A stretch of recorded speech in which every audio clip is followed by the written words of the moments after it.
하나님 말씀은 사무엘상 10장 17절로 27절 말씀을 우리 같이 교독하도록 하겠습니다. 사무엘상 10장 17절로 27절입니다.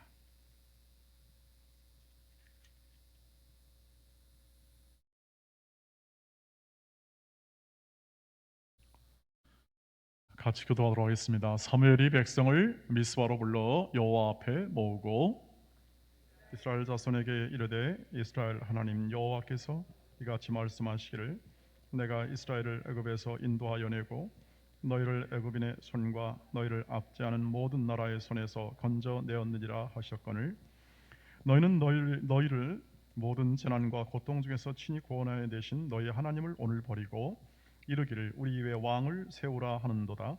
그런즉 이제 너희의 지파대로 1000명씩 여호와 앞에 나아오라 하고 사무엘이 이에 이스라엘 모든 지파를 가까이 오게 하였더니 베냐민 지파가 뽑혔고 베냐민 지파를 그들의 가족별로 가까이 오게 하였더니 마드리의 가족이 뽑혔고 그 중에서 기스의 아들 사울이 뽑혔으나 그를 찾아도 찾지 못한지라.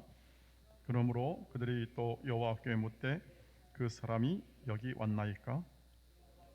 답하시되 그가 진보 다리들 사이에 숨었느니라 하셨더라. 그들이 달려가서 거기서 그를 데려오매 그가 백성 중에 서니 다른 사람보다 어깨 위만큼 걷더라.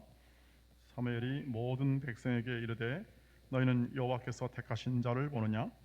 모든 백성 중에 짝할 이가 없느니라 하니 모든 백성이 왕의 만세를 외쳐 부르니라. 사무엘이 나라의 제도를 백성에게 말하고 책에 기록하여 여호와 앞에 두고 모든 백성을 각기 집으로 보내매 사울도 기브와 자기 집으로 갈 때 마음이 하나님께 감동된 유력한 자들과 함께 갔느니라. 같이 읽습니다. 어떤 불량배는 이르되 이 사람이 어떻게 우리를 구원하시겠느냐 하고 멸시하며 예물을 바치지 아니하였으나 그는 잠잠하였더라. 아멘. 할렐루야. 여러분 오늘 하루도 잘 지내신 줄 믿습니다. 여러분 우리 모처럼 수요일 밤인데요. 여러분 옆에 계신 분과 함께 또 반갑습니다. 축복합니다. 우리 늘 인사하듯이 함께 또 서로 인사하도록 하겠습니다. 네.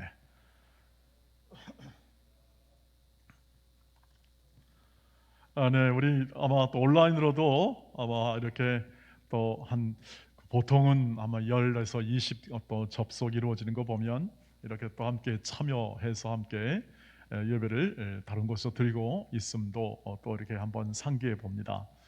코로나19가 이렇게 여전하군요. 그리고 또 아직까지 이렇게 수그러들 줄 모르고 2,000명대를 오르락내리락 하면서 계속 이렇게 상황을 지속하고 있는 것 같습니다.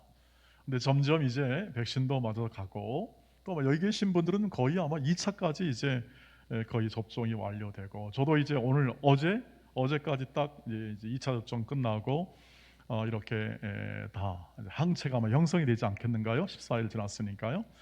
조금 더 마음이 더 한결 가벼운 마음이 있습니다. 그러나 여전히 마스크는 벗지 못할 것 같고 또 설교 시간 외에 말씀 시간 외에는요. 그리고 또 평상시에도 이렇게 주의해서 모든 상황을 잘 지내고 있습니다. 그러나 확연하게 좀 더 안정감이 있는 건 사실이고 오히려 이제 이런 상황 속에서는 우리가 말씀을 좀 깊게 배울 수 있고 또 그렇게 해서 이제 우리의 신앙생활에 있어서 이 하나님의 말씀에 관한 풍성한 영적 지식을 확충하는 그런 좋은 또 시기로 삼을 만한 시기가 되었다 그런 생각이 들고요.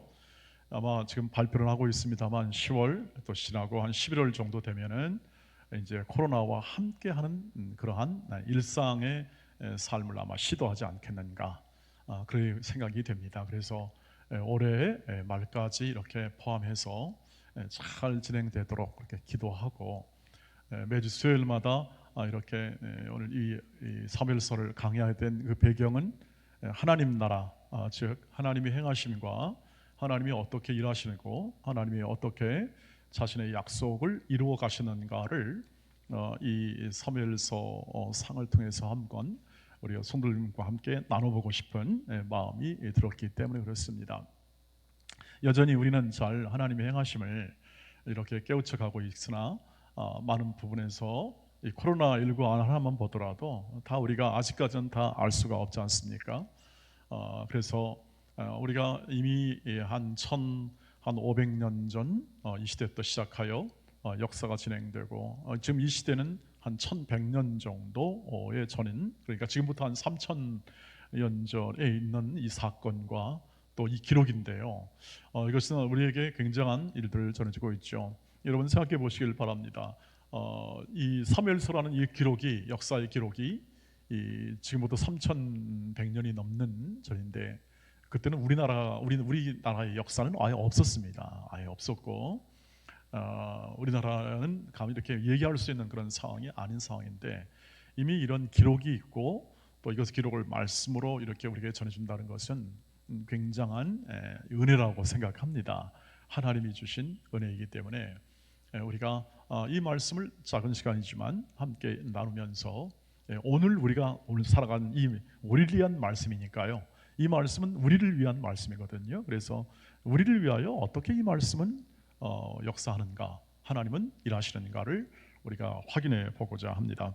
오늘 이 사무엘상은 사무엘과 사울에 관한 기록이 많이 나오게 되는데, 그 중에서 오늘은 이 사울 왕을 세우는 장면을 우리가 함께 따로 떼어서 하는 본문을 읽었습니다.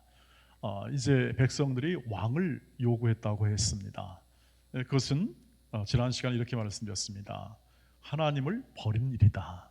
하나님을 따르지 않겠다. 하나님만으로 우리 만족 못하겠다 하는 백성들의 마음이라고 했습니다.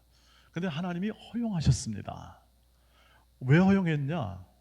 그건 하나님께서 그 뜻이 있으셨는데 그 뜻은 다 파악은 못하지만 그 하나님의 뜻을 가지고 하나님의 약속을 이루는 과정 속에서 하나님이 자비로움을 나타냈다, 이렇게 표현했습니다. 제가 하나님의 자비롭기 때문에 그것을 허용해 주고, 하나님의 자신감, 하나님은 그 어떤 인간의 요구나 어떤 것도 충분히 들어줄 수 있고, 충분히 들어주고 그들이 무리한 요구까지라도 다 들어주면서 하나님은 당신의 뜻을 이루어 가신다, 이 뜻입니다.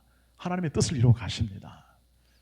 그만큼 크신 하나님이고 자비로우신 하나님이고 넉넉한 하나님이시라는 거죠. 그리고 이제 오늘 보시면 알겠습니다만 이 사울을 세웁니다. 하나님이 선택한 사람이죠. 자, 백성들을 다 이렇게 해서 베냐민 지파 뽑아가지고 그 베냐민 지파에서 다시 그 가문으로 들어가고 그 가문 가운데 사울이 뽑히는데요. 이 하나님이 선택하셔 주시고, 그리고 준수하고 다른 사람보다 키가 월등히 큰, 어깨만큼 더 큰 이 사울을 왕으로 선택합니다. 그리고 사무엘에게 알려줍니다. 왕된 자와 이 제도는 어떻게 한 것인가를 잘 책에 기록해가지고 잘 알려줍니다. 아주 자세하게 알려주는 거죠. 백성들이 마음이 흡족했습니다. 마음이 흡족하고 또 우리의 요구를 들어줬구나, 흡족하다, 그런 마음으로서 다 만세를 다 불렀다, 이렇게 성경이 얘기를 해주고 있습니다. 오늘 이 사울에 관한 이 하나님이 선택한 이 사울이죠. 보기에 준수하고 아주 키도 훤칠하고 보기에 아주 괜찮았던 사람으로 기록이 되어 있습니다. 그리고 그는 겸손한 그 마음을 보여줍니다. 이 말씀을 보시면 10장 21절 22절 보면 이제 그 베냐민 지파를 그들의 가족별로 가까이 오게 했는데 마드리의 가족이 뽑혔고 그 중에서 기스의 아들 사울이 뽑혔으나 그를 찾아도 찾지 못한지라. 그러므로 그들이 또 여호와께 묻습니다. 하나님, 그 사람 정말 여기 온 거 맞습니까? 그러니까 여호와께서 대답하십니다. 그가 진보따들 사이에 숨었느니라 하셨더라. 몰래 숨었습니다. 그러니까 나서기를 싫어한다는 거죠. 몰래 숨어서 이게 어떻게 되나 하는 것을 보았던 것 같습니다. 조금 더 순진한 사람이었음을 알 수 있고, 그리고 그 마음 가운데 이렇게 나서가지고 뭘 이렇게 해내겠다는 그런 의지가 강한 사람은 아닌 것 같이 보입니다. 자, 이렇게 하여 사실은 사울은 의도하지 않았습니다. 사울은 왕 되려고 생각을 하지 않은 사람인데 하나님이 세웠습니다. 자, 문제는 뭐냐면 그가 왕을 텐데 초기에는 그래도 이렇게 좀 그 마음의 성격을 따라서 했습니다. 그러나 불과 한 2년 사이 좀 지난 부부터 그는 어그러지기 시작합니다. 바로 그 내용이 13장 13절부터 14절까지 나오는데요. 사무엘이 사울에게 이르되 왕이 망령되이 행하였도다. 왕이 왕의 하나님 여호와께서 왕에게 내리신 명령을 지키지 아니하였도다. 그리하였더라면 여호와께서 이스라엘 위에 왕의 나라를 영원히 세우셨을 것이거늘 지금은 왕의 나라가 길지 못할 것이라. 여호와께서 왕에게 명령하신 바 왕이 지키지 아니하였으므로 여호와께서 그의 마음에 맞는 사람을 구하여 여호와께서 그를 그의 백성의 지도자로 삼으셨느니라 하고, 얼마 되지 않아서 그의 그 왕됨, 그의 이 권력의 모든 것이 다 꺾여버리고 마릅니다. 실패했습니다. 사울은 실패했습니다. 그래서 제가 제목을 무심, 마음이 하나님을 마음에 두지 않고 하나님 명령을 거역하고 불순종함을 통하여 그는 결국 실패한 왕으로 역사의 기록이 되어버리고 말았습니다. 이렇게 이 초대 왕이었던 사울, 2대 다윗, 3대 솔로몬, 이 세 왕이 초대 통일 왕국의 세 왕이었는데 제1대 왕인 이 사울 왕은 불과 몇 년 사이에 그의 모든 이 하나님께서 세우신 이 왕의 모든 기반이 사실은 신뢰가 완전히 깨져버리고 말았죠. 왜냐하면 하나님께 대한 태도 때문에 그렇습니다. 하나님께 불순종하고 명령을 거역했다. 뭘 거역했을까요? 이게 얘기입니다. 블레셋과의 전투에서 이제 싸움이 벌어집니다. 근데 블레셋이 항상 셉니다. 지금 이 나라는 지금 조직된 이 왕이 제도가 있고 군대가 조직되지 않는 상태에 있어서 아직까지 이 나라 이스라엘 백성은 아직까지 어려운 상황이죠. 전쟁하기에 적합하지 않습니다. 근데 블레셋은 항상 전투하는 집단입니다. 그래서 항상 이렇게 이스라엘 백성을 괴롭히고 세게 나왔던 것이죠. 그랬을 때 이제 제사를 드려야 되는데, 하나님께 제사를 드려야 되는데 사무엘이 오지 않는 겁니다. 사무엘이 오지 않으니까 블레셋은 쳐들어올 것 같고 제사는 드려야 하나님이 받으시고 승리할 것 같아서 그냥 제사를 드려버리고 맙니다. 그러니까 와서 오늘 이 사무엘이 얘기하는 거죠. 왕이 하나님의 명령을 거역했습니다. 이제 왕의 모든 것은 끝이 났습니다. 하나님께 마음에 합한 자가 이제 곧 다른 사람이 왕이 될 것입니다 하는 그러한 선언을 하고 말았던 것이죠. 그 이후로 결국 이제 제대로 왕됨에 대한 그러한 정치나 권력을 통해서 백성들을 섬기는 그 부분들을 제대로 하지 못하고 끊임없이 다윗을 이렇게 쫓아다니거나 혹은 죽이려고 했던 일들이나 정상적으로 백성을 위하고 또 하나님을 섬겼던 그 왕의 모습으로 살지 못하는 그러한 결론이 내리게 됩니다. 그래서 이것이 기록되어 있는데 우리는 사실 사울과는 아무런 상관이 없는 사람 아니겠습니까? 이 역사의 기록 가지고 우리가 이 말씀 가지고 우리가 오늘날 우리가 어떤 우리의 신앙생활에 어떤 부분을 찾을 수 있을까요? 사실은 사울은 그냥 사울들의 기록대로 끝납니다. 여러분 이런 말을 알죠? 역사는 말이 없습니다. 무심하게 그냥 기록되고 흘러갈 뿐입니다. 그러나 하나님께서는 일하신다. 하나님은 일하시는데요. 지금 이 사울은 결국 이제 왕에 제대로 할 수 없을 만큼 이렇게 계속 그 길로 걸어가는데 이런 질문이 생기게 됩니다.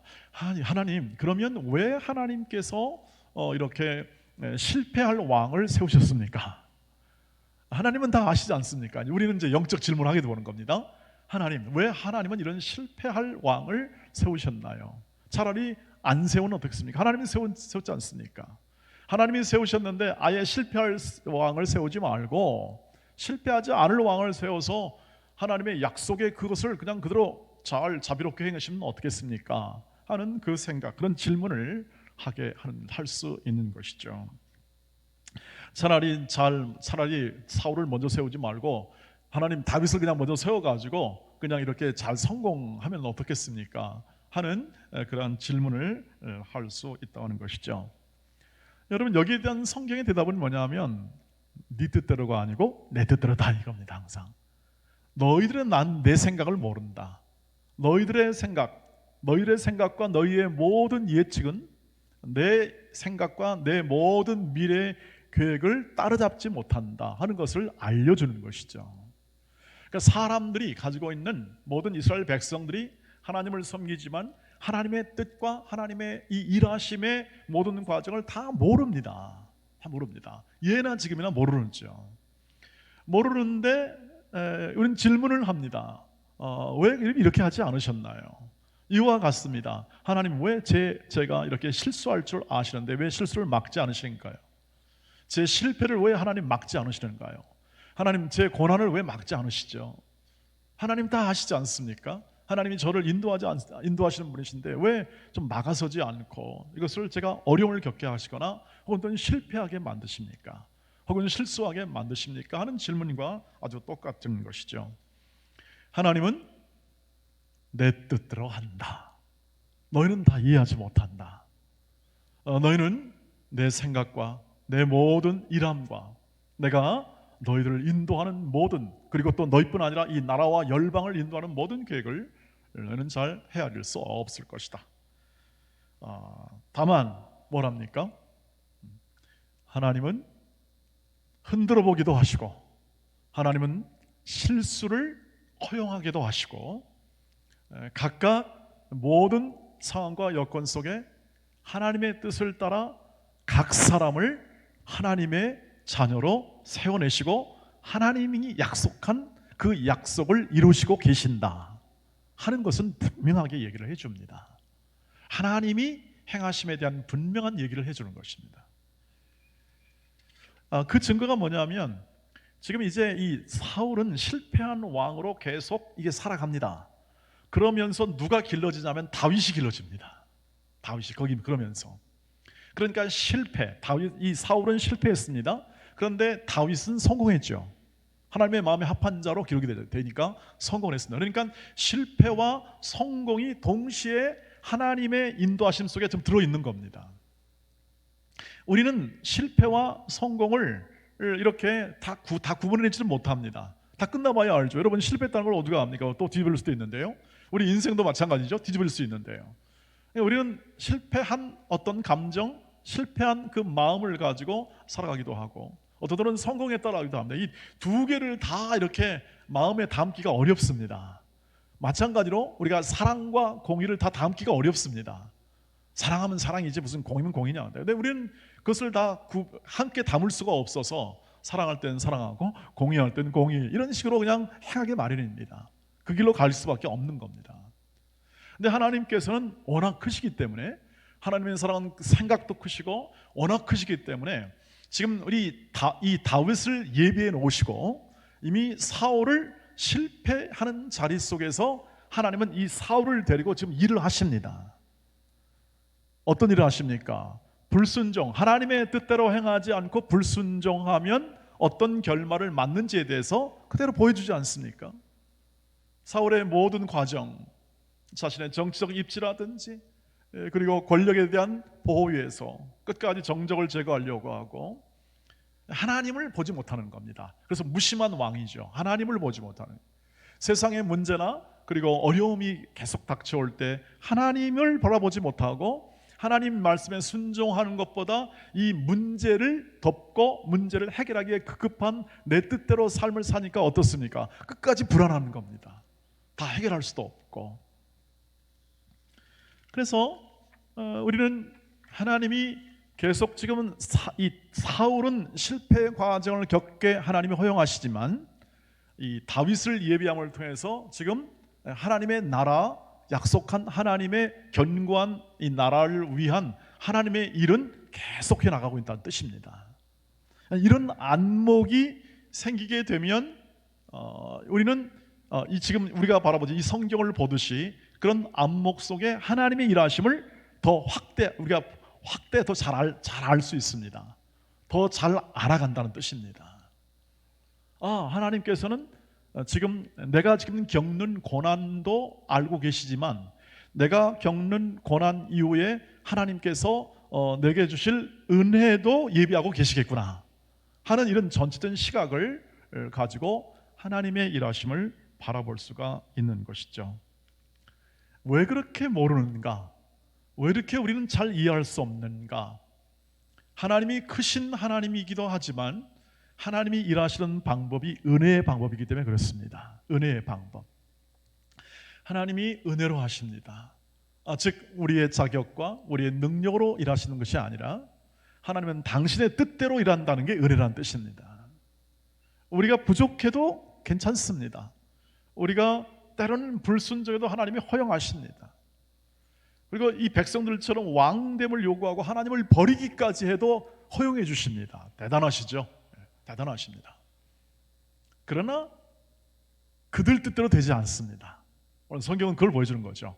하나님의 뜻대로 됩니다. 인간이 아무리 인간의 생각과 뭘 제대로 원해도 그래서 실패하고 고통해도 하나님의 뜻이 이루어지고 있음을 보여줍니다. 그래서 다윗을 예비하는 거죠. 성취시키는 거죠. 그래서 은혜의 방식, 우리 은혜의 방식을 우리가 잘 이해하지 못하고 왜 그런가? 이것을 부분들을 정확하게 이해하지 못하는 이 이유는 우리는 인과관계에 익숙하기 때문에 그렇습니다. 인과관계, 원인이 있어야 결과가 있습니다. 그러니까 아니 뗀 굴뚝에 연기 날까? 누가 뗐으니까 연기가 나지 않겠냐? 은혜라는 건 뭐냐면 누가 아궁이에 불을 안 지피는데 연기 난다 이 뜻입니다. 어렵죠. 그러니까 이해하지 못하는 겁니다. 하나님이 은혜의 최고봉은 뭐냐면 예수 그리스도를 십자가에 죽이신 겁니다. 도대체 왜 죽이셨을까? 하나님이 이 사랑을 십자가에다 부으시는 겁니다. 하나님이 이 모든 인류의 저주 있지 않습니까? 죄로 말미암은 모든 이 저주의 내용을 십자가에 쏟아붓는 건데 그걸 누가 이야기했습니까? 아무도 모르죠.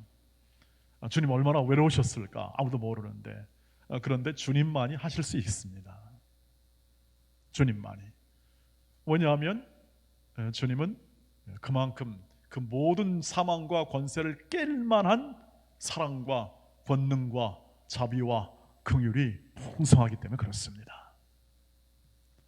이것을 믿으시길 주의 이름으로 축복합니다. 그 사랑이 크기 때문에 그것을 깨트려 버립니다. 그래서 이것을 잘 이해하지 못하니까 우리는 늘 뭘 얘기하냐면 잘했냐 못했냐 혹은 잘났냐 못났냐 하는 이 경쟁과 그 사회 속에서 가지고 있는 가치로 사람을 평가할 수밖에 없습니다. 그걸 왜 이걸 보여주냐면 욥기에서 그걸 보여주죠. 욥기에서 욥이 고통을 당했습니다. 새 친구가 찾아왔습니다. 새 친구가 찾아와가지고 말하는 게 뭐냐면 전부 다 이겁니다. 너 뭐 잘못했어? 너 뭔가 잘못했으니까 저렇게 벌 받지. 너 그러니까 너 혼나. 근데 하나님께 빨리 돌아가 회개해. 근데 욥은 자기는 뭐 이렇게 잘못한 게 없는 것 같아요. 물론 번제나 제사를 드릴 때 내가 부지불식 중에 모든 제가 잘못한 것도 용서해 주기를 원합니다 하고 이렇게 하나님께 예배했기 때문에 그런 하여튼 최대한 경건하게 살려고 노력을 했었죠. 근데 친구들은 와서 뭐냐면 너 잘못한 게 뭐야 하는 거죠. 네가 분명히 이런 어려움을 겪는 것은 네가 뭔가 잘못했고 뭔가 실수했기 때문에 그렇다. 근데 욥은 그것을 찾을 길이 없어요. 그러니까 하나님 도대체 이게 뭔 일입니까 하는 거죠. 여러분, 친구들은 인과응보, 원인과 결과를 가지고 계속 얘기했습니다. 그냥 맞는 얘기예요. 맞는 얘기만 했을 겁니다. 틀림없이. 욥기서를 읽어보시면 맞는 얘기를 해요. 근데 욥한테는 납득이 안 되는 거예요. 이게 도대체 뭔 일이냐? 납득이 안 되죠. 그런데 욥기 42장 1절 2절 한번 보십시오. 같이 읽겠습니다. 시작. 욥이 여호와께 대답하여 이르되 주께서는 못하실 일이 없사오며 무슨 계획이든지 못 이루실 것이 없는 줄 압니다. 이 고백을 합니다. 납득이 안 돼요. 납득이 안 되는데 주께서는 하십니다 이 뜻입니다. 도무지 이해가 안 되지만 다 이해할 수 없죠. 왜냐하면 앞에서 너 악어가 어떻게 태어났냐, 그 괴물 같은 저 짐승이 어떻게 태어난지 아느냐? 모르죠. 네, 하나님은 모든 자연 만물과 모든 것을 다 다스리고 통치하시는 하나님이시니까 못하실 것도 없고, 이 말의 뜻은 전지전능 무소부재, 우리가 익히 알고 있듯이. 근데 그 하나님을 우리가 신뢰할 때에 어떻습니까? 난 잘 모르겠지만 하나님은 하십니다. 하나님이 하십니다. 이게 바로 은혜의 방식이죠. 잘 이해하지 못하니까 반응은 어떻습니까? 나는 잘 모르겠지만 하나님께서는 그 일들을 이루십니다 하는 신뢰, 믿음으로 살아가는 것입니다. 이것이 믿음이죠. 믿음은 그래서 내가 믿습니다. 얼마나 확신 있게 믿습냐, 열정적으로 믿느냐의 믿음에 관련된 부분보다 더 중요한 건 뭐냐면 이 고백입니다. 하나님은 능치 못할 일이 없으시고, 하나님은 아니 계신 곳이 없는 것이고, 하나님은 이 세상 만물과 창조주시며 다스리는 자시며 모든 열방을 인도하시는 분이시니 나 하나쯤 인도하는 것은 아무것도 아닙니다. 하나님은 실패와 성공을 다 담으시고, 하나님은 우리 인간이 예측하지 못하는 모든 상황 속에서 당신의 일을 이루어 가십니다. 그래서 오늘 우리가 이런 고백을 하지 않습니까? 우리가 지금 이 코로나19 안에서도 굉장히 막힌 삶을 살고, 또 모세가 말한 대로 우리의 인생과 모든 삶에서 참 어려움이 많고 힘든 부분이 많습니다. 예측하기 어려운 일들이 일어나고, 그리고 당황하게 하는 일들이 참 많이 있습니다. 그때 우리의 고백은 무엇입니까? 오직 하나님은 하실 수 있으십니다. 하나님이 다스리고 인도하시니 내가 그 안에서 함께 거할 때 나는 확신 있게 내 인생과 나를 주관하시는 하나님의 인도하심이 넉넉하게 나를 승리하게 하실 줄 믿습니다 하는 믿음의 고백으로 살아가게 되는 것이죠. 은혜의 방식이기 때문에 잘 이해도 안 되지만 은혜의 방식이기 때문에 우리에게 넉넉한 힘을 줍니다. 넉넉한 나의 연약함, 나의 부족함, 내 아픔, 하나님이 은혜로 그것을 재료로 삼으셔서 그 안에서 아픔과 하나님이 내 고통을 공감하시면서 내 인생을 인도하실 줄 믿습니다. 함께 아파하고 함께 고통하는 것, 그것이 바로 십자가에서 보여준 예수의 사랑이지 않습니까? 그분이 우리를 위해서 죽어주시고 우리와 함께 공감하고 우리와 함께 고통하며 그대로 이 땅에 인간의 육신을 입고 그대로 삶을 사시면서 그 사랑을 보여줬기 때문에 그 사랑을 취소할 수 없고 그 사랑을 막을 수도 없고, 오직 하나님의 인도와 하나님의 역사하심이, 그 크신 하나님의 역사하심이 우리의 인생 가운데 주 예수의 날까지 이루실 줄 믿습니다. 이루실 줄 믿습니다. 그래서 실패한 왕, 성공한 왕, 구약에 이렇게 기록된 이 모든 왕들 역사 속에서 실패함도 하나님의 쓰심이고 성공도 하나님의 쓰심입니다. 하나님은 실패와 성공을 다 쓰셔서 하나님의 뜻을 이루십니다. 하나님의 뜻 여러분 아시죠? 우리를 영광의 자녀로 세우십니다. 하나님의 영광의 자녀로 세우십니다. 끝까지 그 일을 놓지 않으십니다. 오늘도 놓지 않으시고 코로나19 안에서도 놓지 않으십니다. 코로나19가 세긴 합니다. 두려움을 주기도 합니다. 수백만 명의 사상자가 났습니다. 그러나 어떤 데서 이렇게 말하더라고요. 코로나19도 보다 훨씬 인간이 강합니다. 인간이 강합니다. 이길 수 있을 것 같습니다. 얘기하죠. 이길 것입니다. 인간이 더 강하니까. 근데 우리가 이렇게 신앙으로 생각해야겠습니다. 그 어떤 세상의 세력과 그 어떤 존재나 그 어떤 것도 하나님의 사랑에서 우리를 위한 하나님의 사랑에서 끊을 자 없습니다. 하나님이 제일 크십니다. 하나님이 제일 강하십니다 하는 것을 이 역사의 기록으로부터 확인하시고, 하나님이 은혜로 일하시기 때문에 우리가 무너질 일은 없습니다. 우리가 겪는 모든 삶을 다 이용하여 실패와 성공을 한 곳에 담아 하나님은 일을 이루시니 저와 여러분 가운데 부활 생명으로 일으킬 그 소망을 가슴에 안고 오늘도 살아가시기를 주의 이름으로 축복합니다. 그래서 하나님이 우리에게 능력을 요구하지 않습니다. 우리에게 헌신을 요구하지 않습니다. 하나님을 믿으라고 합니다. 찬송하라고 합니다. 이것이 우리가 걸어가는 길 속에 분명하게 확인이 되고, 오늘 우리가 살아가는 모든 삶 속에서 하나님이 은혜로 주신 것을 어떻게 누리고 또 삶의 모든 이 과정 속에서 그것을 확인하고 감사하고 기뻐하며 살아갈 더 눈을 뜨고 더 풍성한 이 마음의 확신을 가지고 하나님을 굳게 신뢰하고 그분의 사랑을 굳게 붙잡고 여러분이 있는 자리에서 신실하고 성실하고 기쁘고 감사함으로 살아가시고 그 사랑을 우리 이웃과 우리의 사는 사람들에게 함께 나누고 또 전하고 증언하는 귀하고 복된 하나님의 자녀의 삶을 힘차게 살아가시기를 주의 이름으로 축복합니다. 우리 함께 기도하도록 하겠습니다. 기도할 때 우리 함께 우리 세 가지 기도 제목이 나와 있습니다. 우리 교회 모든 성도들과 각 가정이 날마다 회복의 은혜를 경험하게 하시고 예배와 일터에서 우리들의 삶을 주의 뜻대로